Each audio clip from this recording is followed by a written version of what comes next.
para tokoh agama.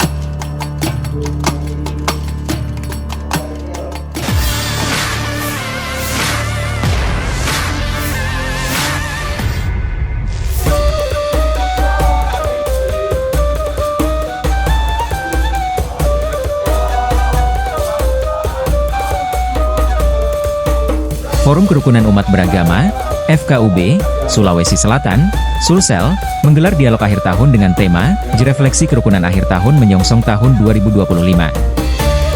Kegiatan tersebut berlangsung di Fasaka Hotel, Jalan AP Petarani, Kota Makassar, Sabtu, 14/12/224.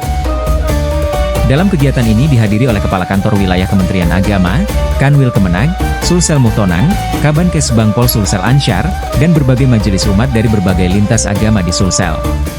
Kegiatan itu bertujuan untuk memperkuat semangat kerukunan dan kedamaian menjelang tahun yang baru. Ketua FKUB Sulsel, Profesor Muammar Bakri mengatakan, kegiatan tersebut merupakan refleksi dari perjalanan sepanjang tahun 2024 untuk menyongsong tahun 2025 yang lebih baik. Dialog akhir tahun ini menegaskan komitmen FKUB Sulsel untuk menjaga kerukunan dan kedamaian di tengah keragaman, serta mempererat persatuan menjelang tahun 2025.